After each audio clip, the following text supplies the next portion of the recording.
하나님 말씀은 신약성경 요한 3서 1장 1절과 2절 말씀입니다. 요한 3서 1장 1절 2절 말씀을 한 목소리로 함께 읽겠습니다. 장로인 나는 사랑하는 가이오 곧 내가 참으로 사랑하는 자에게 편지하노라. 사랑하는 자여, 내 영혼이 잘됨 같이 내가 범사에 잘되고 강건하기를 내가 간구하노라. 아멘. 아멘. 장로의 연서, 설교 제목을 장로의 연서라고 했는데 연서라는 말을 요즘에 쓰나 싶더라고요. 예전에는 많이 쓰는 말이었는데 연애 편지잖아요. 연애 편지. 그러니까 편지라는 말 자체가 이렇게 국어사전에서 지워질 것 같은 이 시대. 그러니까 그러고 보니까 이 연서라는 말이 이제 아직도 이제 저한테는 이렇게 이제 가슴을 이렇게 떨리게 하는데, 이게 참 어떻게 보면 요즘 그 청년들이나 이렇게 볼 때는 이게 참 이거 곰팡이네 라는 단어이겠다 싶기도 하더라고요. 하지만 이 단어가 이 편지를 잘 나타낼 수 있는 그런 제목이어서 연서라는 말을 사용했습니다. 장로의 연서. 아마 이제 요한 사도의 이 서신서, 요한 사도가 쓰신 이제 이 편지는 요한복음, 그리고 여기에 있는 요한 서신 1, 2, 3서 세 편의 편지, 그리고 이제 맨 뒤에 있는 요한계시록, 이게 이제 우리에게 성경으로 전해지고 있습니다. 근데 특별히 이 요한서신의 위치는 요한복음과 요한계시록 사이에 있는데, 사실은 이 요한서신은 요한복음에서 충분히 신자들에게 전했다고 하는 자신의 어떤 생각이 성도들이 피부로 실감하는 것 사이에는 큰 괴리감을 느꼈고, 또 이제 얼마 뒤에 이제 요한계시록을 이제 쓰게 되겠습니다만은, 아마 이제 요한계시록의 그 나머지 모든 것들이 다 이제 결론적으로 녹아져 있을 겁니다. 그런데 요한서신 안에 요한복음이 주어진 이후에 교인들의 삶을 통해서 그들에게 적용되지 못하고 그들이 이해할 수 없었던 것들에 대해서 보완하고 있기 때문에, 사실은 요한서신이 없으면 요한복음을 온전히 이해할 수는 없겠다, 이런 생각을 하게 돼요. 근데 특별히 이 요한 3서는 뭐 요한 2서나 요한 1서, 요한 3서 뭐 거의 다 비슷한 시기에 쓰여졌습니다만, 특별히 요한 2서와 요한 3서, 요거는 거의 이제 90년대 후반에, 90년 이후에, 그러니까 뭐 1, 2, 3, 4, 4, 5 뭐 이 정도 쓰였을 것이라고 이제 추정을 합니다. 그래서 기록한 장소는 요한 1, 2, 3서 마찬가지로 전부 다 이제 에베소에서 잠깐 이제 휴양을 할 때 쓴 거기 때문에 에베소에서 쓰여진 편지이고, 특별히 이 요한 3서는 요 앞에 보았던 2서와 이제 구별되는 게 뭐냐면, 요한 2서의 수신자는 부녀들과 그의 자녀들, 그래서 교회 공동체였단 말이에요. 요한 2서에서 부녀들은, 이제 부녀라고 하는 것은 교회를 나타내는 말이었고, 자녀로 나타내는 것은 교인들을 의미하는 말이었죠. 그러니까 교회 공동체 전체에 주는 공동서신 같은 이제 그런 편지였습니다. 그러니까 공적이고 일반적인 거죠. 그런데 여기 요한 3서는 가이오라고 하는 한 개인의 실명을 거론합니다. 그러니까 이거는, 그러니까 앞에서도 이게 요한 사도가 사랑의 사도라고 하는 것이, 이 사랑이라는 말을 굉장히 많이 쓴단 말이에요. 그래서 사랑의 사도라고 하는데, 특별히 이 요한 사도는 이 교회 공동체에 대한 사랑도 많이 고백하고, 예수님의 그 마지막 주신 우리에게 예수님의 모든 말씀의 핵심이 사랑하라고 하는 새 계명이기 때문에, 그래서 예수님의 새 계명에 초점을 맞추다 보니 이제 사랑을 계속 강조할 수밖에 없었거든요. 그러니까 이미 요한 사도는 그냥 아주 사랑꾼이거든요. 사랑. 그래서 교회를 사랑합니다. 교회 안에 있는 모든 교인들을 사랑합니다. 그 크신 하나님의 사랑 찬송가를 부르는데, 오늘은 그 찬송가를 부르는데 그렇게 가슴이 아프네요. 아프고 어렵네요. 그게 뭐냐면, 우리가 이제 뭐 하나님의 사랑이 크다 이렇게 얘기하면 와 이렇게 하겠습니다만, 그 하나님의 큰 사랑은 우리가 사랑할 수 없는 사람도 사랑하신다고 말씀하시는 것처럼 들려요.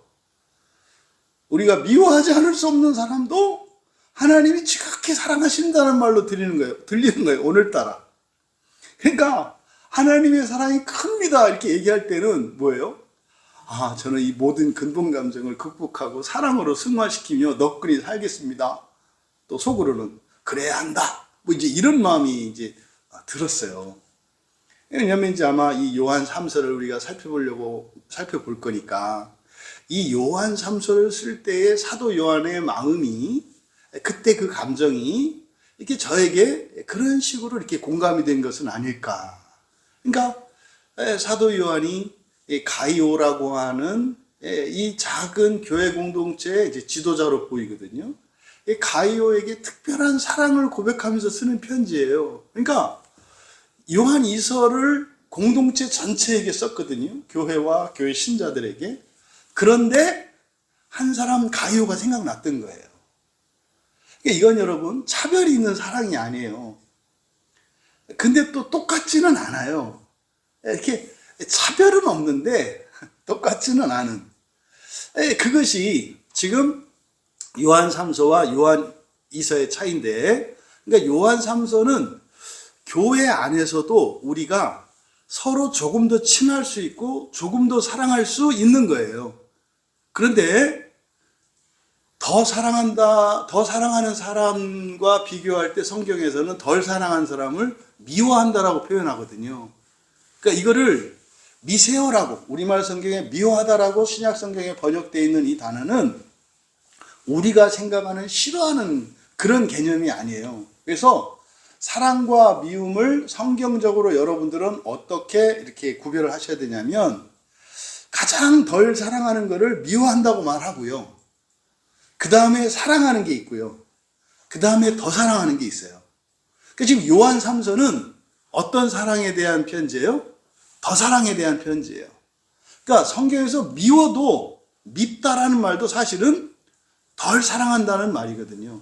그러니까 우리 그리스도인들이 가지고 있는 미움은 비그리스도인들에게 사랑보다 더 큰 사랑이에요.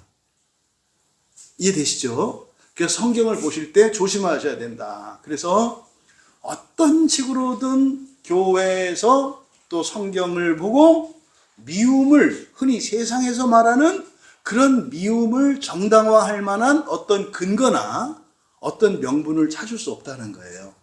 근데 오늘 우리가 이제 오늘부터 살펴보려고 하는 이 요한 3서는 그 사랑 가운데서도 어떤 사랑이다? 가장 큰 사랑, 더 사랑에 관한 것이다. 그러니 사도 요한이 지금 가이오에게 편지를 쓰고 있는 이때의 그 뛰는 심장과 그렇게 이렇게 혈압이 올랐을 것 같아요. 이렇게. 특별히 사랑하는 사람에게 글을 쓰거나 전화를 하려면 혈압이 올라갑니다. 이렇게 긍정적인 의미로. 그래서 노폐물도 싹 씻겨내고 하는 이런 긍정적인 효과가 있어요. 그런 마음이 여러분들에게 공감될 수 있었으면 좋겠다.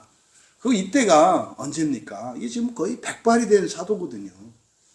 자신을 장로로 표현합니다. 그래서 이거에 대해서는 뭐 이런저런 얘기가 있습니다만은 뭐 각설하고, 뭐 이게 우리는 요한이 쓴 편지다라고 하는 정리된 지식을 가지고 있으니까, 요한 사도가 이 편지를 쓰신 분인데 자신을 간단하게 장로라고 나타내고 있단 말이에요. 그런데 더 사랑하는, 특별히 더 사랑하는, 마치 바울에게 디모데와 같은 그런 제자이겠죠.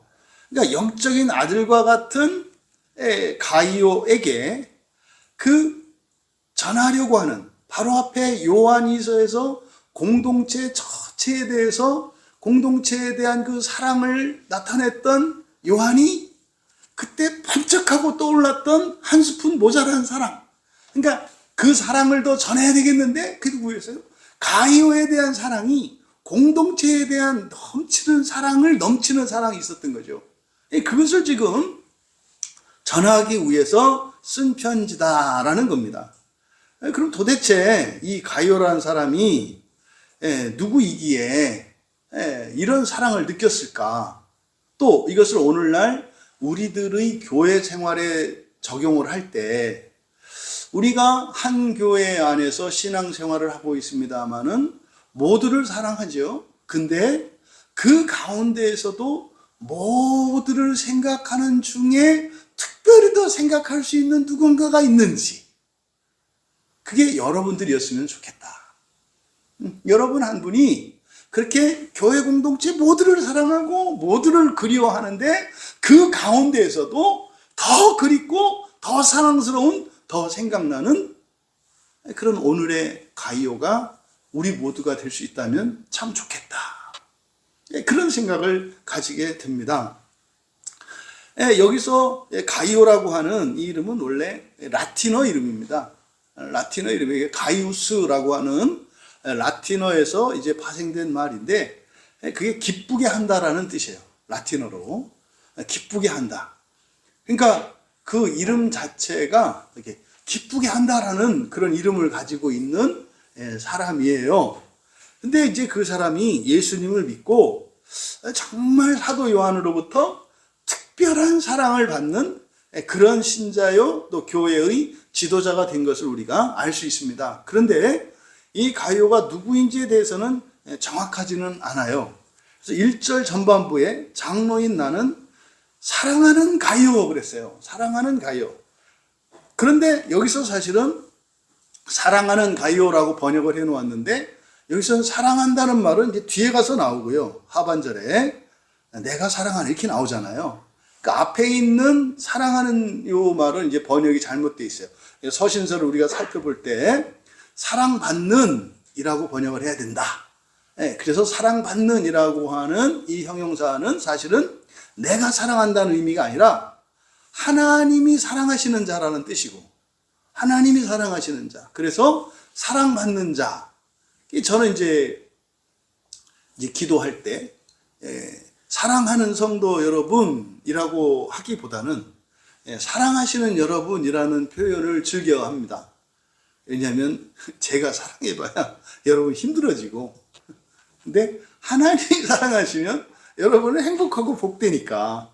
그래서 사랑하시는 여러분 이렇게 할 때는 하나님이라고 하는 주어를 생략한 거예요. 하나님이 사랑하시는 여러분, 사실은 그 한마디가 여러분의 인생을 끝낸 거거든요. 하나님이 사랑하시는 여러분을 누가 건들겠어요? 하나님을 사랑하시는 여러분에게 불안한 게 뭐가 있겠어요? 결핍이 뭐가 있겠어요? 사랑하시는 여러분이. 여러분만 이제 이상한 짓만 하지 않으면, 뭐 정말 걱정할 게 없는, 이게 사랑하시는 여러분이라는 표현이에요. 그러니까 여기서도 1절의 전반전에, 1절의 상반절에 장로인 나는 사랑하는 가이오 이렇게 되어 있습니다만 사랑받는 이렇게 돼요. 사랑받는 가이오. 그런데 이 지금 요한 서신의 진행상 이때 사랑받는다라고 할 때 일반적으로는 하나님이 사랑하시는 자 이런 의미가 강한데 지금 이거는 요한 2서를 배경으로 해서 쓰여진 거기 때문에 그러면은 요 앞에 뭐가 있어요? 공동체가 있다고요. 그러니까 여기서 사랑받는 가이오라고 했을 때 1차적으로는 하나님이 사랑하시는 사람이라는 뜻이 되고 또 하나는 뭐겠어요? 교회로부터 사랑받는 가이오 이런 뜻인 거죠. 그러니까 가이오라고 하는 사람은 사도 요한도 사랑하고요. 뒤에서 고백하니까 또 하나님 사랑도 받고요. 교인들로부터 사랑받는 사람이에요. 곰곰이 생각을 했어요. 사실은 이러고 싶거든요. 저도 하나님께도 사랑받고 싶고 정말 우리 교인들 모두에게도 사랑받고 싶고 정말 누구에게나 사랑받을 수 있었으면 참 좋겠다는 생각을 해요. 그래서 이 가이오는 대단한 사람이었겠다. 대단한 사람이었겠다. 이렇게 하기가 쉽지 않거든요. 하나님으로부터 특별한 사랑을 받으면 대개는 사람들 눈 밖에 납니다. 대부분. 하나님이 특별히 사랑하시면 호불호가 나뉘어요. 그래서 사랑하는 사람도 있고 그렇지 않은 사람도 나뉘게 되어 있거든요. 그러면 여기서 사랑받는, 하나님으로부터, 교인으로부터, 사도로부터 사랑받는, 아마 모르긴 몰라도 흠이 없는 대단한 사람이었을 거예요. 모든 면에 있어서 흠이 없는. 그러니까 이렇게 명확하게 이게 누구라고는 알려지지 않았지만 대단한 사람이었겠다. 대단한 신자였겠다. 그것을 우리가 생각할 수 있습니다. 그래서 뭐 이 가이오라는 이름은 예수라는 이름과 마찬가지로 유대사회에서 예수 되게 흔한 이름이거든요. 가이오도 되게 흔한 이름이었다고 해요. 일반적으로 많이 쓰는 그런 이름이었대요. 왜요? 기쁘게 하다. 이게 복덩어리 아닙니까? 축복의 통로 아니에요. 기쁘게 하는 자니까. 그러니까 기쁘게 하는 자가 되라. 뭐 이런 의미로 이름을 지은 것이 아닐까. 그러려면 뭐 다른 사람보다 뛰어나야 되겠고 잘해야 되겠고 뭐 그런 거 아니겠습니까? 그래서 실제로 성경에도 보면은요, 이 가이오라고 하는 이름이 여기 지금 요한 3서에 등장한 가이오가 동명이인이 아니라 그냥 전혀 다른 사람이었다고 했을 때 4명의 가이오가 나와요. 그래서 성경에 보면은 이제 뒤에 사도행전 19장에 나오는 마게도냐의 가이오가 있고요. 또 사도행전 20장에 나오는 더베의 가이오가 있고요. 또 로마서 16장에서 인사하고 있는 또 이 고린도의 가이오가 있습니다. 그리고 여기 요한 3서에 가이오가 있어요. 이 말씀을 드리는 이유는 뭡니까? 흔한 이름이었다 이 말이에요. 어디를 가나 이렇게 볼 수 있는 그런 이름이었다. 특별한 이름은 아니었다. 하지만 그 이름의 의미가 기쁘게 하다는 의미를 가져서 아마 그 이름을 지어준 부모의 마음은 좀 다른 사람들보다는 좀 뛰어나고 나은 사람이 되어서 이렇게 덕을 베풀고 그렇게 살아갈 수 있는 자녀가 되라고 하는 아주 덕스러운 그런 의미가 들어가 있는 이름이었다라는 거죠. 하지만 성경은 그가 정확하게 누구인지에 대해서는 침묵하고 있습니다. 원래 이렇게 뛰어난 사람에 대해서는 성경이 가려요. 이게 잘못하면 이게 우상화되고 신격화될까봐 이제 가립니다. 잘 아시잖아요. 모세 같은 경우도 우상화될까봐 시체도 없애버리잖아요. 그래서 칼빈이 죽을 때 무덤 남기지 말라 그랬거든요. 근데요, 남은 그 제자들과 이 사람들은 어떻게 돼요? 선생님이 암만 그렇게 유언을 남기셨어도 제자의 도리는 그게 아니야. 그래가지고 지금까지 이제 못 가잖아요, 사람들이. 그러니까 착한 마음으로 하는데 착한 마음으로 말을 안 들어. 여러분, 나쁜 마음으로 말 듣는 게 잘하는 걸까요? 착한 마음으로 말 안 듣는 게 잘하는 걸까요? 말 듣는 게 잘하는 거예요. 말 듣는 게 잘하는 거예요. 말 듣는 게. 어쨌든 그래서 이 가이오도 성경에서는 가리고 있는 것을 보았을 때 정체를 가려요. 그러니까 틀림없이 특별히 뛰어난 사람이었다라는 것을 우리가 알 수 있어요. 그래서 이 사랑받는 가이오, 그러니까 그 사람이 이제 작은 교회의 지도자였을 것으로 보이는데, 오늘날 이제 목회자와 이 가이오를 대조해 보면 참 차이가 많이 난다. 근데 여러분, 절대로 여러분의 이 광야교회 목사에게 가이오와 같은 그런 걸 기대해서는 안 됩니다. 그럴 역량도 없고 그럴 수도 없는 사람이에요. 근데 가이오는 굉장히 헌신적이고 또 말씀에서도 벗어나지 않고, 이제 뒤에 있는 내용을 보겠습니다만은 진리와 연결시키거든요. 그러니까 인간적으로도, 그리고 또 사역적으로도, 또 영적으로도 그 어떤 면에서도 모자람이 없는 그런 신자였다라고 하는 것을 알 수 있어요. 하지만 우리가 정말 이 가이오가 굉장히 예수를 닮은 사람이었겠다, 이렇게 생각할 수가 있습니다. 그러면 바로 사랑하는 자가 아니라 사랑받는 자 그랬어요. 장로인 나는 사랑받는 가이오, 이렇게 해놓고 이제 뒤이어서 내가 참으로 사랑하는 자에게, 이제 뒤에 있는 내용은 사도 요한이 사랑한다는 거예요. 근데 여기서 참으로라는 말에 밑줄 쳐 놓으시고, 이 번역은 적절하지가 않습니다.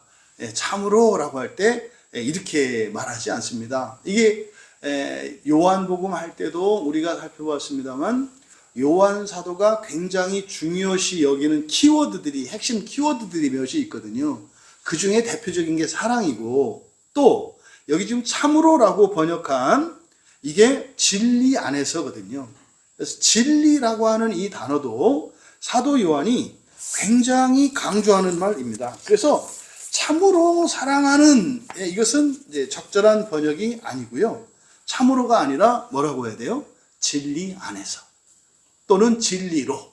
그러니까 진리 안에서 사랑하는, 그래서 이 사랑을 진리와 결부시키고 있습니다. 사랑과 진리의 관계.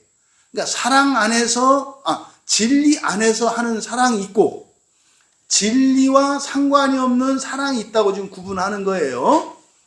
그러니까 교회 공동체 안에서 하는 사랑은 진리 안에 있는 사랑도 있고 진리와 상관없는 사랑도 있어요. 뭔 말인지 아시죠? 교회 안에만 사랑이 있는 게 아니라 교회 밖에도 사랑이 있다 이 말이에요. 또 교회 안에는 항상 영적이고 또 진리 안에서만 사랑하는 게 아니라 인간적이고 세속적인 사랑도 있다 이 말이에요. 여러분들이 가정에서나 교회에서나 누군가가 더 잘 섬기고 잘 이해해주고 참아주는 이런 사람이 있잖아요. 근데 그건 진리와 상관없이도 그런 일은 얼마든지 있을 수 있거든요. 그런데 이 가이오에 대한 요한의 특별한 사랑은 무엇으로 인한 특별한 사랑이라는가요? 진리입니다. 진리. 그래서 진리 안에서라고 하는 이 말이 굉장히 중요한 말입니다. 이 진리라는 말은 실제로 마태나 마가나 누가는요, 복음서 전체에서 마태 한 번, 마가복음과 누가복음에 딱 3번밖에 안 써요. 진리라는 말은 굉장히 중요하지 않나요? 그러니까 복음서에서 많이 나올 것 같지 않나요? 그런데 막상 찾아보면 한 번, 3번, 3번. 그러니까 마태, 마가, 누가 공관복음이라고 하는데 그거 3개 복음서를 통틀어서 해봐야 7번밖에 안 된다는 거예요.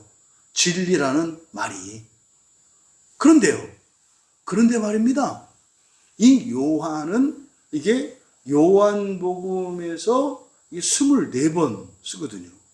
요한복음에서만. 그러니까 어마어마하게 강조되고 있잖아요. 근데 요한복음은 좀 길어요. 근데 요한서신은 굉장히 짧지 않아요? 그런데 요한서신에 20번이 사용돼요. 그러니까 농도로 보면 어디가 훨씬 더 농도가 진해요? 여기. 이 요한서신이, 그러니까 이게 굉장히 진리에 대해서 강조하고 있는 편지인 것을 빈도수를 봐도 알 수 있어요. 그러니까 이거 사랑과 연결시키면 어떻게 되는 겁니까? 그 특별한 사랑, 더 사랑, 그 더 사랑의 핵심이 무엇과 관련되어 있다? 진리와 관계되어 있다. 그것을 우리가 알 수 있습니다. 이때 당시에 이제 가이오와 같은 그런 지도자들만 있는가 하면, 이제 밑에 이제 9절에 보시면은 내가 두어 자를 교회에 썼으나 그들 중에 으뜸되기를 좋아하는 디오드르베가, 이렇게 디오드르베라고 하는 또 다른 지도자가 등장을 해요. 그러니까 이 디오드르베 같은 경우에는 우리를 맞아들이지 아니하니 뭐 이렇게 얘기를 합니다. 그러니까 사실상 이런 지도자, 으뜸되기를 좋아하고, 그리고 심지어 사도의 권위를 무시하고, 그때 교회들의 보편적인 원칙이 뭐냐면 복음 전도자들은 영접해 드리고 그의 필요를 채워주고 머물고 싶을 때까지 머물고 떠날 때 모든 필요를 채워주는 게 교회의 의무예요. 그때 당시에. 그런데 9절에 등장하는 이 디오드레베 같은 경우에는 그거를 다 무시하는 거예요. 사도의 권위도 무시하고, 심지어는 복음 전도자들도 지 입맛에 맞으면 받아들이고 자기 입맛에 재수 없다고 생각하면은 안 받아들이는, 그래서 이런 순회 선교사들을 배척했던 사람인 것을 알 수 있어요. 그러니까 이 사람은 뭐입니까? 개인의 이기심과 교만이 진리보다 우위에 있었던 거죠. 반면에 가이오는 어땠다는 겁니까? 온전한 사랑의 지도자였다는 거예요. 그 차이점이 뭐였다? 진리라고 설명하는 겁니다. 그래서 요한으로 하여금, 사도 요한으로 하여금 그 공동체 안에 있는 특별히 더 사랑하는, 그래서 더 생각나게 했던, 그러니까 그에게 개인적으로 따로 편지를 챙겨줘야만 되겠다고 했던 그 가이오. 그 가이오에 대한, 가이오와 요한 사이에 묶여있는 그 특별한 끈은 뭐라는 겁니까? 진리라는 거예요. 진리라는 거예요. 그래서 우리가 교회 공동체 안에서도 진리 안에 있을 때 사실은 온전히 사랑할 수 있고 더 사랑할 수 있습니다. 이거는 교회 공동체뿐만 아니라 여러분의 가정 공동체도 마찬가지입니다. 여러분 가족 간에도 얼마든지 서로 기쁘게 해주고 서로의 허물을 감아주고 이렇게 고통을 견뎌주는 선한 고난을 감당하는 이중적인 온전한 사랑의 실천을 할 수가 있어요. 그런데 그것을 능가하는 그 사랑은 오직 어디 안에서만 가능하다? 진리 안에서만. 그러니까 여기서 지금 사도 요한께서 가이오를 진리 안에서 사랑한다라고 했을 때 이거는 초월적인 사랑입니다. 이건 사실은 우리를 향하신 하나님의 사랑이 이 진리 안에 있는 사랑인 거죠. 여러분, 진리는 뭡니까? 이거는 예수 그리스도 안에 있는 구원의 진리입니다. 그래서 이 세상에도 있는 사랑, 하지만 교회 안에서 예수 그리스도 안에서만 누릴 수 있는 초월적인 그 사랑, 그 사랑은 무엇으로 가능하다? 진리로 가능하다. 근데 그 진리는 무엇이다? 구원의 진리예요. 구원의 진리입니다. 그래서 진리가 없으면 교회 공동체 안에서의 사랑이나 교회 바깥에서의 사랑이나 그냥 경쟁 관계입니다. 그러니까 진리를 뺀 사랑을 가지고 교회 공동체를 판단한다면 오히려 세상만 못할 수도 있다. 예, 당연하죠. 교회 다니는 사람이 키가 다 크고 다 부자고 인격이 뛰어나고 이런 거 아니잖아요.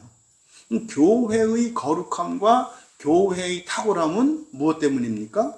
구원의 진리 때문이거든요. 그러니까 사랑도 마찬가지예요. 그래서 사실상 교회 안에서 우리가 해야 되는, 그리고 우리가 누릴 수 있는 그 사랑은 진리 안에서의 사랑인데, 그 진리 안에서라고 할 때 그 진리는 뭐다? 구원의 진리다.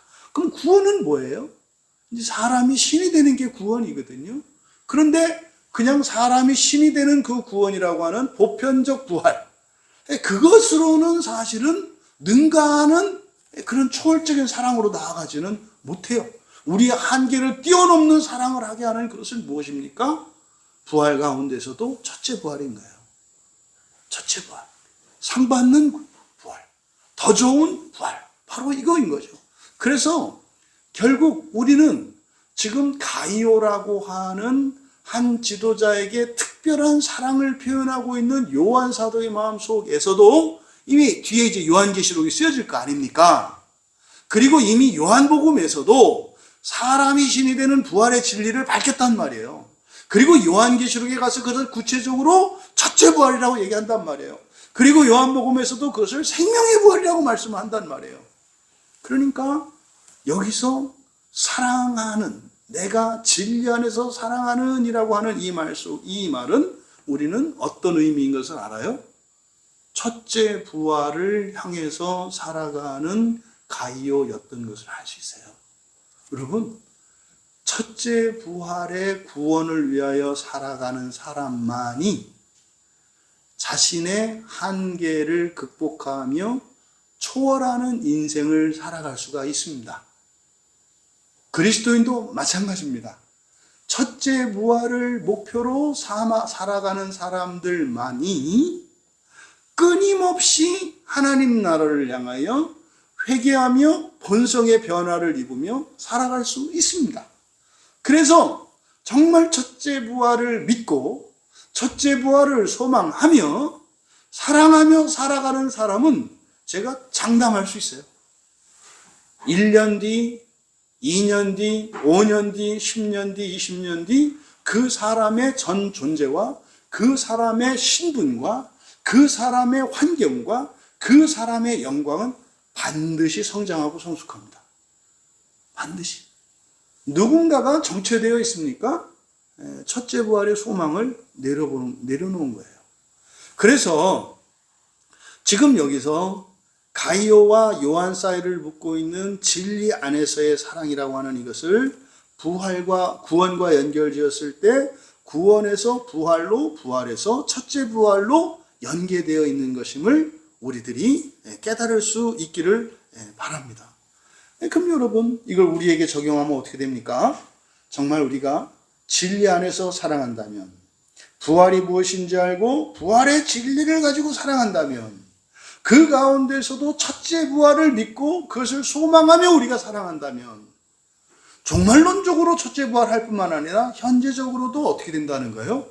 지속적인 변화와 성숙이 일어난다는 거예요. 그런데 이렇게 본성의 변화로 말미암는 이런 성장과 성숙과 이런 영광이라고 하는 것은 개인적이지 않아요. 공동체적입니다. 반드시 주변에 있는 이들과 함께 또 모든 시대를 함께 이끌고 나간다고 하는 사실을 여러분들이 기억하셔야 돼요. 마치 마차를 말이 끌고 가는 것처럼 첫째 부활의 소망을 향하여 살아가는 사람은 마치 마차를 끄는 말과 같은 그런 삶입니다. 그래서요, 힘듦이 있어요. 고됨이 있어요. 그런데 말입니다, 영광이 있고 정말 출발지에서 목적지까지 쉼없이 달려가야 하겠습니다만 거기는 약속이 있어요. 지치지 않게 하겠다. 다쳐도 내가 고쳐주겠다. 깊은 골짜기가 와도 거기를 뛰어넘을 수 있게 하겠다. 바다를 만날지라도 거기를 건너게 하겠다. 지구의 대기권을 넘어 하나님 나라에 날아오르게 하겠다라고 하는 약속이 있어요. 그리고 네가 한 수고와 눈물과 탄식은 감히 하나님 앞에 자랑할 수 없게 될 것이다. 왜요? 그 영광이 너무 커서. 이거는 여러분 소망의 말씀이고 믿음의 말씀이기 때문에 여러분들이 자꾸 브레인스토밍을 하죠. 자꾸 되뇌이셔야 돼요. 자꾸 되뇌이셔요. 더 이상은 할 수 없다. 이거는 절대로 하기 싫다. 떠올리셔야 돼요. 가야 합니다. 가야 합니다. 속도는 중요하지 않아요. 그 목표를 향해서 그 방향을 가야 합니다. 두 다리가 부러졌는데 말이에요, 걸어가지는 거예요. 예? 말이 안 되죠. 어떻게 다리가 부러졌는데 걸어가집니까? 부러졌는데 뼈가 붙고 말이죠.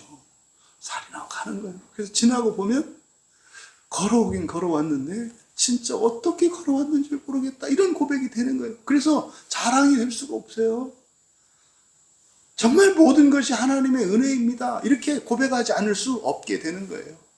그래서 그냥 우리가 간단하게 장로인 내가 사랑하는 가이요 곧 내가 진리 안에서 사랑하는 자에게 편지한다, 이렇게 가볍게 읽고 지나갈 수 있는 내용이 아니다. 바로 요한복음과 요한서신, 그리고 바로 앞에 쓴 요한 2서를 배경으로 하고, 그리고 요한계시록을 향하여 나아가고 있는 그 연속선상에서, 그리고 이 요한 사도께서 첫머리에 쓰는 이 말 속에는 교회 공동체에 대한 사랑과 그 사랑을 능가하는 특별한 어떤 사랑을 말하지 않을 수 없는 그 뜨거운 사랑이 있었기 때문에 이 편지를 쓰고 있기 때문에 그냥 이거를 간단한 인사말로 처리하고 갈 수 있는 그런 내용이 아니다.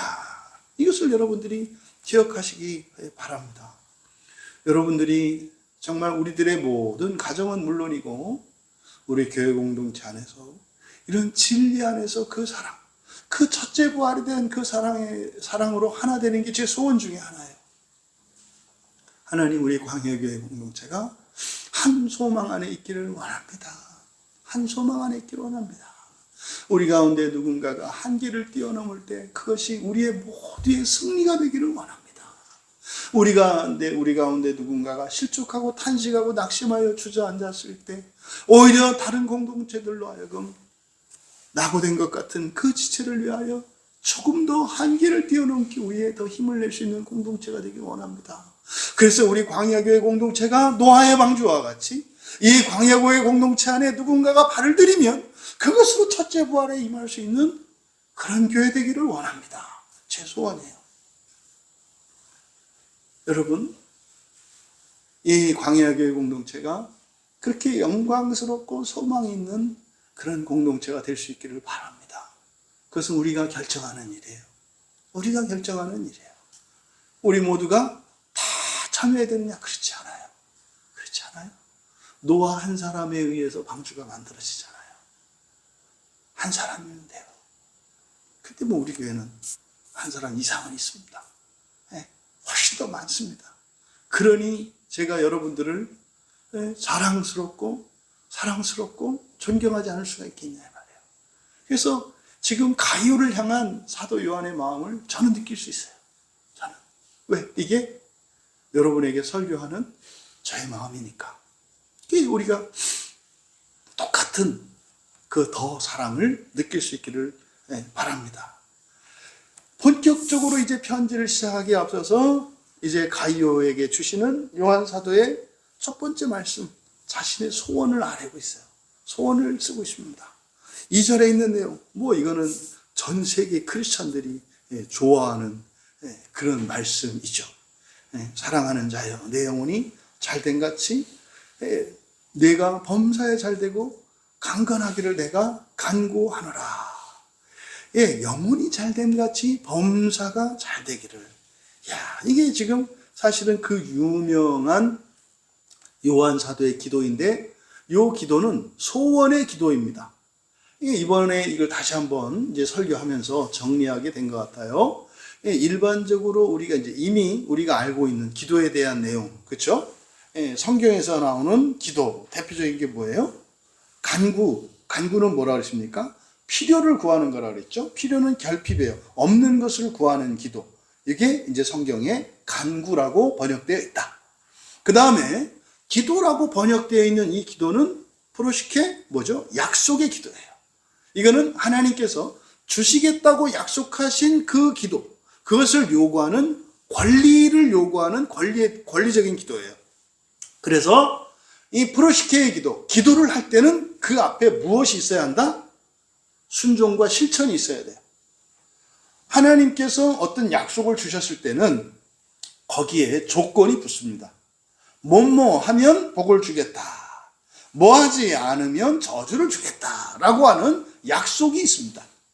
그러면 그 기도는 신약 성경에 기록되어 있는 기도라고 하는 이 기도는 그냥 소나무를 10뿌리 뽑는다고 되는 것도 아니고, 철야를 매일같이 하고 금식을 40일씩 10번을 한다고 되는 기도가 아니라, 그건 거기다 힘쓸 일이 아니라 어디다 힘써야 되는 거예요? 하나님의 약속 앞에 달려놓은 명령, 이 조건에 순종하는 게 우리가 힘쓸 일이지 기도하는 데 힘쓰는 거 아니에요. 그래서 종종 한국교회 안에 있는 기도에 대한 큰 오해, 절에서 하는 기도나 저 무당이 하는 기도나 일반인들이 하는 기도나 교회에서 하는 기도가 똑같은 기도, 이거 뭐죠? 이건 간구예요. 간구. 이거는 뭡니까? 천지신명을 감동시켜서 얻어내는 기도, 간구. 그러니까 이거는 교회 안에만 있는 게 아니에요. 그는 모든 사람이 다 가지고 있는, 다 하는 일이 간구예요. 간구의 대상이 다 다르죠.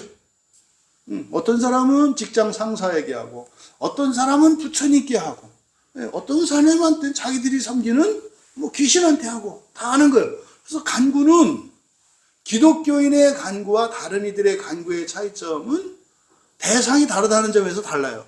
근데 내용이나 목적에 있어서는 똑같아요. 그래서 사실 근데 대부분 기도를 강조하시는 분들이 얘기하는 기도는 다 간구예요. 여러분, 그거는 어리석은 겁니다. 그리스도인들이 정말 해야 되는 기도는 어떤 기도예요? 약속의 기도라고요. 프로시키. 그리고 이거는요, 그 기도가 이루어지느냐 이루어지지 않느냐는 성패는 누구에게 달려 있어요? 내가 결정할 일이에요. 간구는 말입니다. 내가 필요해서 구합니다마는 하나님께서는 그게 나에게 선하지 않으면 절대로 안 채워주세요. 너 지금은 조금 더 가난해야 돼. 절대로 안 주세요. 돈을 안 채워주신다니까요. 아무리 해도. 하나님 좀 외로워요. 사람 좀 보내주세요. 절대로 안 채워주세요. 언제 채워주세요? 그 사람에게 모두에게 선할 때 채워주세요. 그래서 사실은 이 간절한 기도는 간절한다고 되는 게 아니에요. 우리가 확실하게 응답받을 수 있는 기도는 뭐예요? 약속의 기도라고요. 아는 기도. 그래서요, 확실한 약속의 기도 뭐가 있을까요? 회개하면 바뀌어요. 회개하면 바꾸셔야 된다고요. 그건 약속이에요. 왜? 하나님의 창조 세계는 사람에게 맞춘 것이거든요. 잊지 마셔야 돼요. 여러분의 현재 삶의 형편과 환경, 여러분들이 살아왔던 과거의 모든 사건들, 여러분의 형편에 맞추어진 세계라는 걸 잊으시면 안 된다고요. 회개는 뭡니까? 달라지는 거잖아요. 그럼 어떻게 돼요? 당연히 창조 세계가 바뀌어요. 창조는 과거적 사건이 아니라 현재적 사건이에요. 계속 일어나는 사건이에요. 그러니까 약속의 기도의 첫 번째, 그리스도인들은 창조를 믿는 사람들이잖아요. 그래서 모든 그리스도인들의 첫 번째 약속의 기도 뭐예요? 내가 회개하고 본성이 바뀌면 환경이 바뀌고 사람이 바뀐다예요. 근데 그게 어디에서 얼마만큼 누구에게 어떤 식으로 이건 잘 몰라. 근데 죽기 전에 꼭 알게 된다. 걱정하지 마라. 죽기 전에 다 알게 된다. 네가 그때 회개했을 때 누구에게 이런 일이 일어났고 세상에 어떤 일이 일어났고 다 알게 돼요. 다 알게 돼요. 근데 사실 좀 막연하다고요. 우리 손에 쥐어질 수도 있고 그러지 않을 수도 있다. 그래서요, 구체적으로 성경에 어떤 약속들이 있고 어떤 복들이 주어져 있는지를 아셔야 돼. 약속의 기도를 하려면. 그래서 성경을 보는 거예요. 여러 가지 이유가 있지만 성경을 보는 중요한 이유 중에 하나가 뭐예요? 약속의 기도를 하기 위한 거라고요. 그래서 약속의 기도는요, 주세요 간절함이 필요한 게 아니라 뭡니까? 말씀에 순종하는 것이고 나를 바꾸는 거예요. 사실 약속의 기도를 하다 보면 지키고 싶은데 내가 그럴 수 없는 존재야. 죄인이라는 뜻이죠. 그러면요, 나를 변화시켜 주시기를 기도하거든요. 그래서 결국은요, 약속의 기도를 하면 나도 바꾸게 되고요. 그리고 내 주변에 있는 세계가 다 바뀌게 돼요. 그러니까 이게 그리스도인의 기도라니까요. 그래서 결핍의 기도, 약속의 기도. 그리고 그 보세요. 결핍의 기도는 사실은 뭡니까? 과거의 어떤 결과로 인한 현재의 결핍에 대한 기도잖아요. 그럼 결핍의 기도가 채워지면, 간구가 채워지면 딱 채워지겠네. 그렇죠? 그러니까 간구하던 사람들이 교회 왔다가 채워지면 떠나기도 하는 거예요. 결핍에. 이런 거는 어떤 종교나 마찬가지예요. 어떤 특별한 어려움이 있어서 절에 찾아갔든 무당을 찾아갔든 점쟁이를 찾아갔든 교회를 찾아왔든 그 간구를 위해서 신앙생활 시작한 사람들은, 그리고 그 수준에 머물러 있는 사람들은 아주 고생하기로 작정한 사람들이에요. 왜요? 그 사람들은 문제가 생기지 않으면 하나님 앞에 안 나올 거거든요. 그러니까 굉장히 어리석은 사람들이에요. 그러니까 반드시 망해요. 이런 얘기는 정말 조심스러운데 우리 교인들은 절대 그러지 않기를 바라는 거예요. 어떤 절박하고 큰 문제가 해결됐다고 해서 그걸 시작으로 삼으셔야지 그걸 끝으로 제발 하지 마라. 근데 너무나 많은 사람들이 거기서 다 떨어지거든요. 그러니까 이 간구는 과거의 결과로서 현재의 결핍에 대한 기도잖아요. 근데 약속의 기도는 뭡니까? 현재 누릴 수 있는 것들에 대한 기도예요. 현재 더 누릴 수 있는 약속에 대한 기도라고요. 근데 그거 하기 위해서는 어떻게 해야 된다? 성경을 알아야지. 그러면 여기서 간구하노라 이렇게 되어 있거든요. 이게 이제 헬라어로 유코마이라는 말이에요. 유코마이. 그러니까 이 유코마이라고 하는 이것은요, 소원의 기도입니다. 소원의 기도. 잘 되기를 바라는 거예요. 잘 되기를 바라는 거. 소원의 기도. 이제 그동안은 우리가 그래서 간구, 기도, 결핍, 필요의 기도, 약속의 기도. 그 다음에 한 가지 더 추가해야 되는 것이 무엇이 있다? 소원의 기도예요. 소원의 기도. 이 소원의 기도는 시간으로 본다면 미래에 대한 기도죠. 미래의 바람에 대한 그런 기도가 소원의 기도가 되는 거죠. 물론 약속의 기도 안에는 미래에 대한 소망의 기도가 있어요. 근데 이 유코마이는 그것이 어떤 약속에 근거한 믿음의 어떤 소망, 하나님께서 해주시기로 한 거에 대한 그것과는 다르게 개인적으로 때에 따라 우리들이 소원 품을 수 있잖아요. 예? 갑자기 밤늦은데, 지금은 이제 그게 말이 안 되는데, 저기 이제 선교지나 이런 데 가면은 뭐 밤 시간 이렇게 되고 그러면은 뭐 식당도 다 문 닫고 이러면 뭐 꼼짝 못 하잖아요. 그쵸? 근데 뭐 새벽, 밤 12시 막 이런데 갑자기 쫄면이 먹고 싶어. 그거는 뭐 성경의 약속과 상관없잖아. 입맛이 그냥 탁 땡겨가지고 드는 거 아니에요. 그 소원을 가질 수 있잖아요. 이런 소원들. 갑자기 또 누가 생각났는데 뭐 보고 싶어. 뭐 이런 사소한 것들, 뭐 이런 소원들이 있잖아요. 이게 지금 유코마이예요. 지금 2절에서 요한 사도께서 간구하노라 라고 하는 이것은 사실은 뭐예요? 소원의 기도예요. 이러이러한 소원이 있다. 그러니까 여러분 주변 분들에게 소원을 가질 수 있는 여러분 되시기 바라요. 이게 사랑을 가진 사람들이 사랑하는 사람에 대해서 그 사람이 사랑하는지 사랑하지 않는지를 알 수 있는 게 이 소원이에요. 여러분들이 누구를 사랑하면 그 사람에 대한 소원을 가지게 돼요. 이 소원은 그냥 뭐 신학적이고 영적이고 이런 것이 아니라 그냥 소소한 그런 소원. 이렇게 됐으면 좋겠다. 여러분 그런 거 있잖아요. 어디 가서 짬뽕 한 그릇을 먹는데 특별히 맛있어. 우리 아내와 애들 한번 데려와야 되겠다. 이 소원. 이게 그 사람을 그 대상, 떠오른 대상에 대해서 무한다는 증거라고요? 사랑한다는 증거라고요. 그러니까 그런 소원과 기대가 있어요. 여러분 서로에 대해서 이런 기대와 소원을 가지기를 바랍니다. 또 여러분 가족들뿐만 아니라 친구들, 이웃들에 대한 그런 기대와 소원을 가지기 바랍니다. 이거는 말입니다. 거창한 거 아니에요. 얼마든지 가질 수 있는 소원이에요. 때로는 그게 세속적일 수도 있어요. 왜? 너무 누가 가난해서 매일 어렵게 살고 그냥 정말 밥 한 끼도 그냥 눈치 보면서 먹고 살아. 그때 소원 품을 수 있잖아요. 하나님 저분이 좀 편하게 정말 그냥 커피 한 잔, 뭐 한 잔 이렇게 사 먹을 수 있었으면 좋겠습니다. 제가 20대 때 하도 가난하게 살다 보니까요. 참, 그러니까 제가 이제 막 배도 나오고 이제 기름기도 꼈나 봐. 아니면 은혜가 있어서 그런지 좋은 게 뭔지를 이제 알겠는 거예요. 그러니까 옛날 정말 가난했을 때 생각해 보니까요. 어떤 걸 할 때 첫 번째 기준이 뭐였냐면 싼 거예요, 싼 거. 절대 더 좋은 것을 기준으로 삼지 않았더라고요. 옛날엔 그런지 몰랐어요. 그러니까 1번이 싼 거더라고요, 싼 거. 그러니까 싼 거 내에서 좋은 거예요, 항상. 늘. 제 기준이. 지금도 뭐 하나 물건을 못 버려요. 바꾸지를 못한다고. 고장나기 전에는.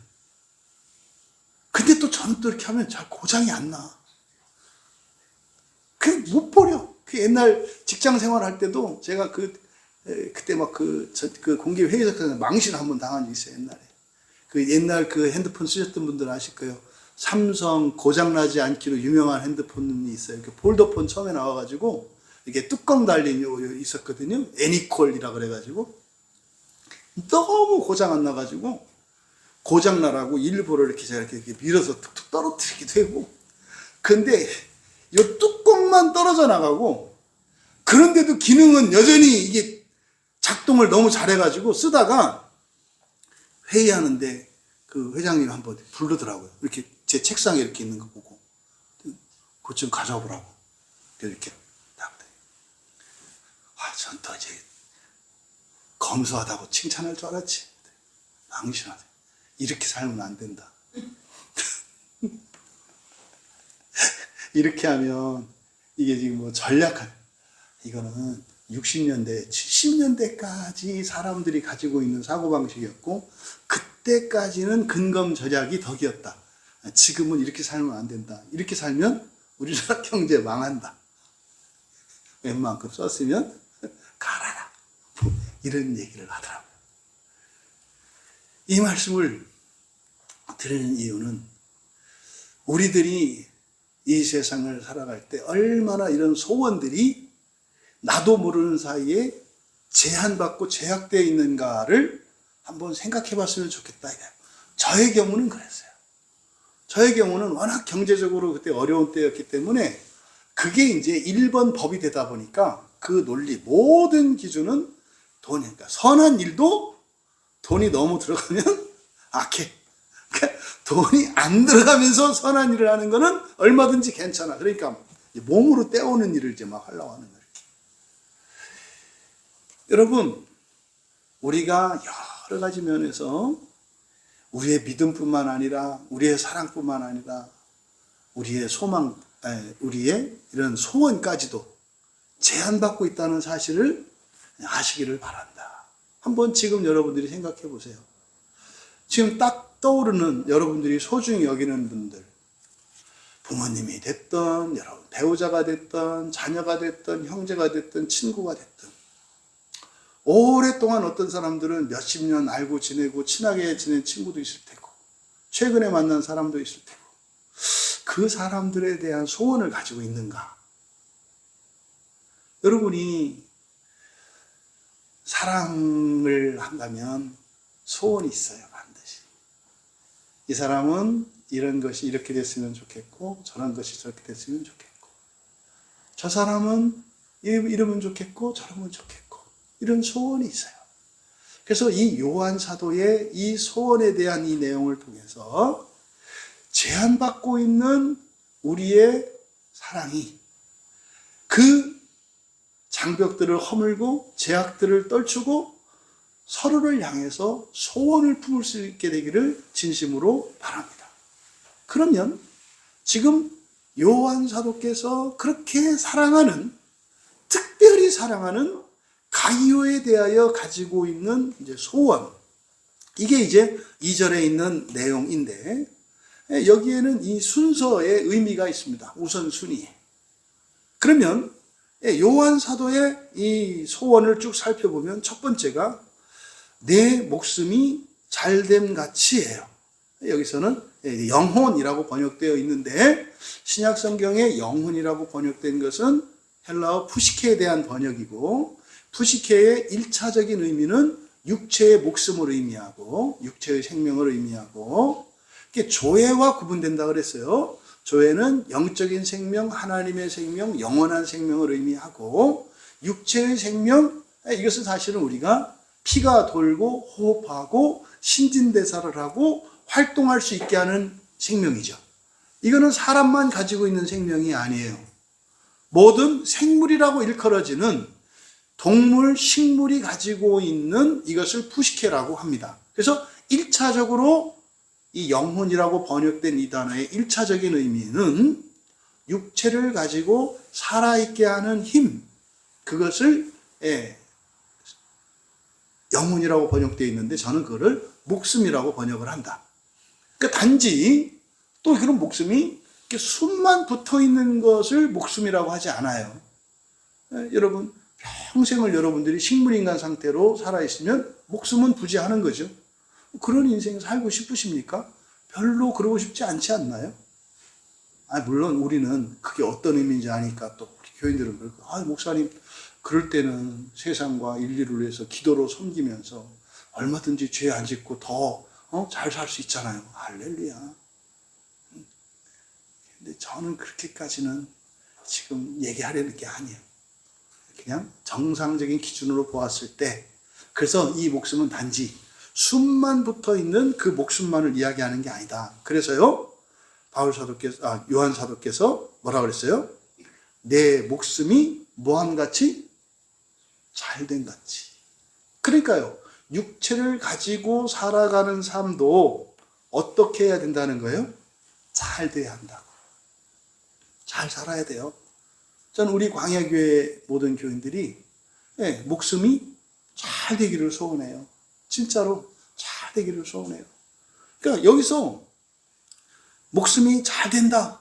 이거는 목숨이 건강할 뿐만 아니라 부유한 상태죠. 이제 뒤에 가면 강건하기를, 그래서 건강에 대해서 이제 구하기 때문에 이 목숨이 잘 된다라고 하는 것은 우리의 육체의 목숨이기보다는 사실은 우리에게 주어진 육체의 목숨이 하나님이 그것을 주신 선에 기여할 때 잘 되는 거예요. 그럼 여러분, 우리의 목숨이 잘 된다는 건 뭘까요? 우리가 이 세상을 살면서 인생을 딱 마쳤을 때 가장 성공적인 인생, 가장 잘 산 게 뭘까요? 결론적으로 첫째 부활에 참여한 거고요. 더 많은 이들을 첫째 부활로 인도한 거예요. 이게 영혼이 잘된 같이 할 때 이 영혼의 잘됨은 내가 첫째 부활에 참여하는 것이고, 더 많은 이들을, 내가 할 수 있는 만큼 모든 이들을 첫째 부활에 참여케 하는 게 사실은 우리말 성경에 영혼이 잘됨 같이라고 번역된 말이에요.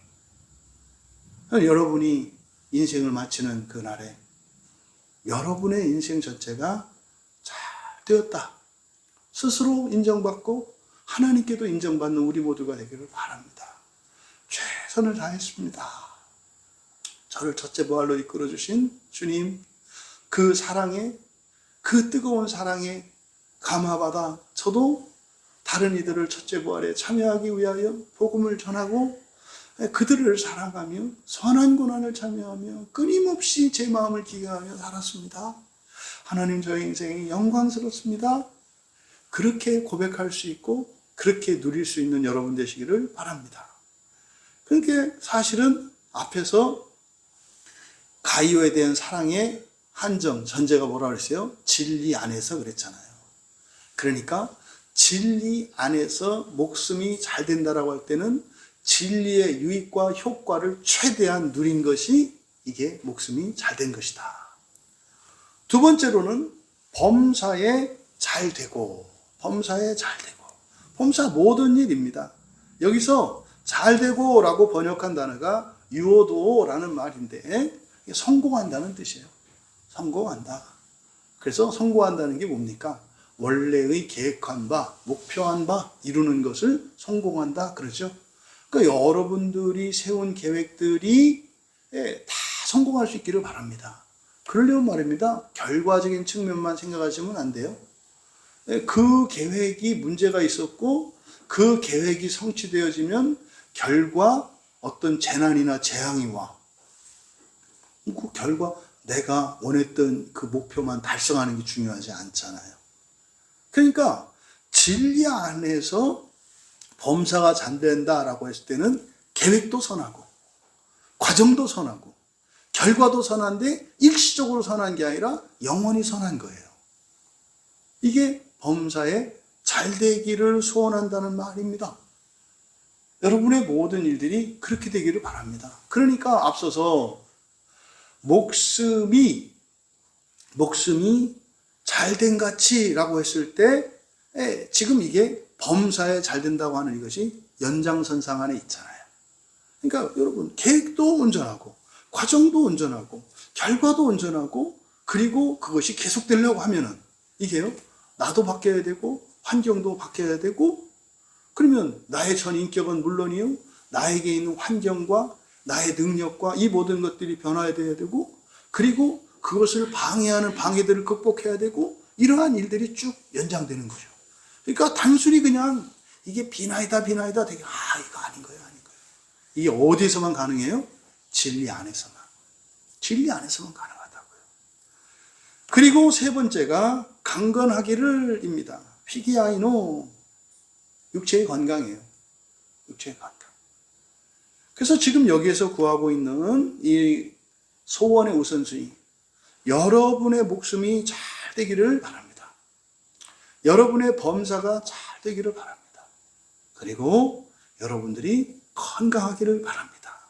이것이 요한 사도께서 가이오에 대하여 품었던 소원의 기도인데, 이것이 우리가 사랑하는 이들을 향한 우리의 소원이 되기를 바랍니다. 또 우리가 그 소원을 뭐 할 수 있다? 기도할 수 있다. 기도와 관련해서 필요를 구할 수 있다. 약속을 구할 수 있다. 우리의 소원을 구할 수 있다. 그런데 이 소원을 구할 때는 어디서 구해야 한다? 진리 안에서 해야 된다. 진리 안에서 한다는 것은 뭐다? 구원의 진리다. 구원의 진리는 뭐다? 부활의 구원인데, 그 가운데서도 첫째 부활의 진리 안에서 할 때 비로소 목숨이 잘 되기를, 범사가 잘 되기를, 건강하기를 기도할 때, 그러면요 우리의 육체와 영혼과 나와 이웃과 환경이 일체가 되죠. 결국 이 소원은 뭡니까? 하나님이 뜻하신 바 모든 이들의 완전한 첫째 부활을 위한 소원인 것을 알 수 있어요. 그러면요 우리의 첫째 부활과 현재의 삶의 질과 변화는 무관하지 않다. 예수님을 찾아왔던 요한복음 3장의 그 젊은 부자는 굽여 떨어져 있었죠. 그 사람은 범사가 잘 됐어요. 건강했고 젊은 나이에 부자가 됐고, 그의 목숨도 잘 됐어요. 그런데 왜 탄식하고 돌아갔을까요? 진리가 달랐기 때문에 그래요. 그 사람이 가졌던 구원관이 부활과 첫째 부활의 진리에 나아가지 못했어요. 그래서요 장벽 안에 갇혀 있었던 겁니다. 그러니까 지금 요한 사도께서 가이오를 향하여 가졌던 이 소원을 가지지 못했어요. 만약에 그 젊은 부자가 이 소원을 가질 수 있었다면 기꺼이 다 버리고 주님을 따랐을 거예요.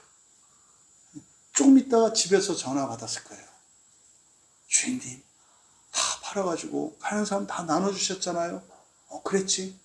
그 소문을 듣고 또 전국에 있는 부자들에게 연락을 하세요. 내 재산도 갖다 쓰라고. 그래서 주인님, 재산이 10배가 됐어요. 집에 오셔야 되겠어요. 어떻게 할지 모르겠어요. 주님 말씀대로 저 다 했거든요. 그런데 갑자기 재산이 10배가 됐대요. 얼른 가서 또 가난한 자 나눠주고 올게요. 그래, 다녀와라. 그래서 열심히 가가지고 10배 된 재산을 또 나누어서 가난한 자 딱 주고 다들 털어놓고 싹 하고, 그러고 또 이제 왔어요. 또 전화가 오겠죠. 주인님, 이번에는 우리나라 부자가 아니라 미국에 있는 부자들한테 연락이 와가지고 이거 갖다 쓰래. 주님, 다 썼는데 더 많아졌대요. 시간이 좀 걸릴 것 같아요. 목숨이 잘 되고 범사가 잘 되고 강건하시길 축복합니다. 우리가 첫째 부활하는 것은 현실성 없는 얘기거나 막연한 것이 아니에요. 여러분들의 육체와 여러분의 소원과 무관한 소망을 말하는 게 아니에요. 여러분 개인이 기쁠 때 이웃과 모두가 기쁘고, 여러분이 잘 될 때 온 세상과 온 시대가 잘 되는 것을 말해요. 이 요한 사도의 이 소원이 우리 모두의 소원이 되기를 바라고, 이 소원을 비는 기도가 우리 서로를 향해서 계속될 수 있기를 진심으로 바랍니다. 여러분, 이게 짧은 편지, 실질적으로 어휘수를 따지면 이 요한 3서가 더 짧아요. 요한이서보다도. 그러니까 정말 다 늙은 꼬부랑 할아버지가 된 요한 사도께서 자신을 장로라고 표현하며 영적인 아들과 같은 가이오에게 쓰는 이 편지의 첫 인사말, 여기에 담겨 있는 그 영적인 의미가, 이 안에서 성도가 추구해야 하는 삶이 무엇이며 정말 사랑하며 살아가는 그리스도인들의 영광과 부요함과 풍성이 무엇인지 깨달을 수 있는 우리 모두가 되길 바랍니다. 그래서 서로를 위하여 서로 소원을 빌고 진리 안에서 사랑하고 축복할 수 있는 우리 모두가 되기를 바랍니다. 여러분, 사랑받는 성도가 되십시오. 사랑받는 성도가 되십시오. 하나님으로부터 사랑받으시고, 여러분 가족들로부터 사랑받으시고, 여러분과 관계를 맺고 있는 모든 이들로부터 사랑받는 여러분 되시기를 바랍니다. 쉽지 않을 겁니다. 거기는 희생과 헌신이 요구되어지고 변함없는 사랑이 요구되어질 거니까요. 하지만 여러분들이 그렇게 사랑받는 성도가 되기를 소원을 품고 또 그렇게 섬기며 살아갈 수 있는 우리 모두가 되기를 바랍니다. 두 번째로, 진리 안에서 우리 서로 사랑하며 교제하며 살아갈 수 있게 되기를 바랍니다. 여러분, 우리가 사랑받는 그것은 여러 가지 이유가 될 수 있습니다만 그게 완전하고 영원하려면 오직 진리 안에서만 가능합니다.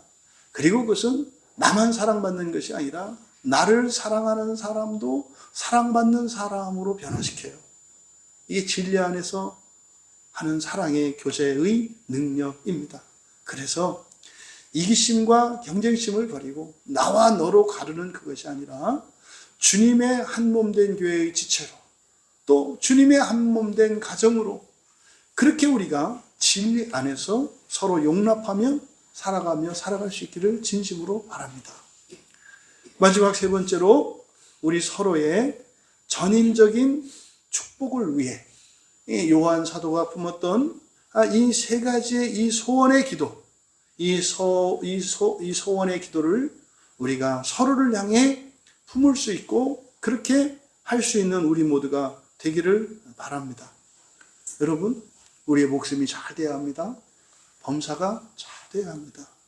여러분들이 육체를 가지고 살아가시는 동안 육체 건강해야 합니다. 하지만 그것이 나의 첫째 부활과 모두의 첫째 부활에, 그래서 나의 기쁨이 모두의 기쁨이 되고 그것이 하나님의 기쁨이 되는, 그래서 이 세상을 살아가며 정말 일체의 영광, 삼위일체의 영광, 그 하나님 나라의 부활의 기쁨과 영광을 누릴 수 있는 우리 모두가 되시기를, 특별히 우리 광야교회가 되시기를 진심으로 바랍니다. 예, 그 아바타라고 하는 영화가 굉장히 저한테는 여러 가지 영적인 의미로도 해석되는 그런 영화인데, 그 영화에서 나오는 그 아바타, 그 나비족이라고 하죠. 나비가 선지자라는 뜻이에요. 히브리어. 분명히 그런 의미일 겁니다. 그 나비족들의 인사가 I see you예요. 내가 당신을 봅니다. 그 인사가 되게 멋있었거든요. 그리고 와닿아요. 내가 당신을 봅니다. 본질을 꿰뚫어 본다는 거죠. 그런데 용납했다는 거죠. 이 I see you의 의미거든요. 우리는 요한 사도의 인사처럼 그럴 수 있었으면 좋겠어요. 내가 진리 안에서 당신을 사랑합니다. 내가 진리 안에서 당신을 사랑합니다. 그래서 서로를 향해 소원을 품고 기도할 수 있는 우리 공동체가 되시기를, 이 시대와 세상이 되시기를, 여러분을 통해서 그 일이 시작되기를 주님의 이름으로 축복합니다. 말씀을 생각하며 우리 함께 기도할 때, 정말 사도 요한이 쓴 연애 편지가 이 시간 우리의 마음속에 누군가에게 쓰여졌으면 좋겠어요. 여러분이 사랑하는 모든 이들에게 이 시간 그 사랑의 편지가 쓰여질 수 있도록 은혜를 구하며 기도합시다. 하나님, 이러저러한 이유로 내 사랑이 막혀 있었고 또 내가 사랑하는 이들에게조차 소원이 막혀 있었던 것을 깨닫게 됩니다. 하나님, 정말 이 시간 내 생각으로, 내 마음으로나마 내가 사랑하는 이들에게 편지를 쓸 수 있도록, 또 이것이 오늘 일회적인 사건이 아니라 우리의 평생에 계속되게 하옵소서. 그래서 내가 사랑하고 나를 사랑하는 누구를 향해 소원을 품고 기도할 수 있도록 은혜를 내려 주시옵소서. 그래서 정말 이 세상이 그 사랑이 현재적으로 종말론적으로 그렇게 누려지고 경험될 수 있도록 하나님, 나의 인생이 그런 새로운 인생이 되기를 원합니다. 이렇게 정말 연서를 쓰는 인생이 되기를 원합니다. 나의 평생에 이 연서가 그치지 않게 하여 주시옵소서. 은혜를 구하며 함께 기도하시고, 우리 나라와 민족을 위해 여러분 기도하셔야 될 것, 전쟁이 없는 평화를 위해 기도하셔야 됩니다. 그리고 하루빨리 남과 북이 한나라 완전한 통일, 평화 통일 이루어져야 합니다. 우리가 그것을 구하는 것은 뭡니까? 우리의 소원 때문에 그래요. 요한 사도의 소원처럼 정말 이 세상을 돌아보면 국제 뉴스 이런 것들을 들여다보면 너무 마음이 아파요. 하나님, 우리가 할게요. 우리나라가 할게요. 우리나라가 이 세상의 전쟁을 종식시키고 빈부격차를 없애고 정말 굶어 죽는 자, 강도당하는 자 없는 그런 평화로운 나라 만드는, 그것이 하나님 나라 이루기 전까지 완전할 수 없겠습니다만 최소화시키는 그런 나라로 우리 대한민국이 쓰임받기 원합니다. 하나님, 그렇게 되려면 먼저 이 나라가 안정되고 평화 정착되어야 하는데 평화 통일을 이루어 주시옵소서.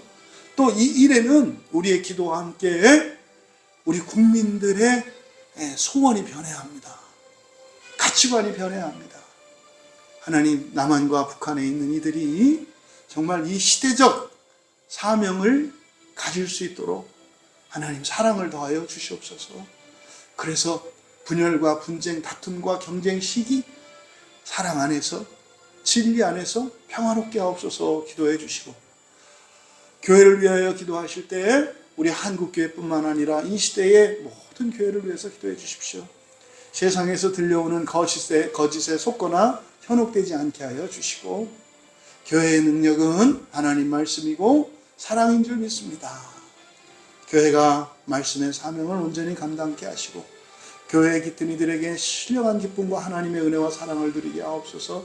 그래서 모든 교회의 빈자리가 다시 채워지게 하여 주시고, 정말 이 세상의 더러움과 악한 것들을 씻어내고 선하게 바꾸는 사명 감당하는 교회 되게 하옵소서.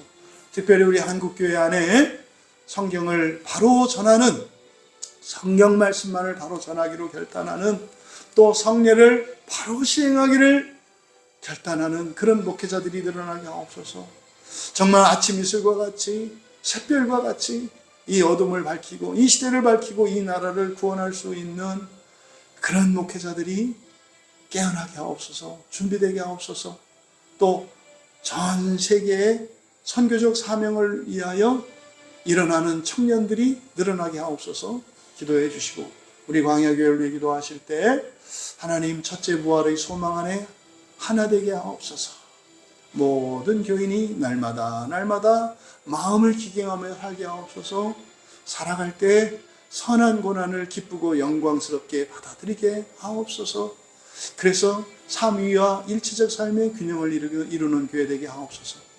또 이제 설명절입니다. 설명절 우리 광야교회 교인들을 통하여 그 가족과 가문 위에 큰 기쁨과 복이 되게 하여 주시고, 쓰임받도록, 또 복음전도 사명을 잘 감당할 수 있도록, 또 안전사고 없도록 기도해 주시고, 그리고 2월 마지막 주 중에 있는 스리랑카 목회자 마음기경 세미나 위에 하나님 큰 은혜를 내려주셔서 스리랑카에 마음기경으로 성경이 살아나게 하옵소서, 확신케 하는 그런 세미나 되게 하옵소서 기도하시고 편안히 개인적으로 돌아가면 되겠습니다.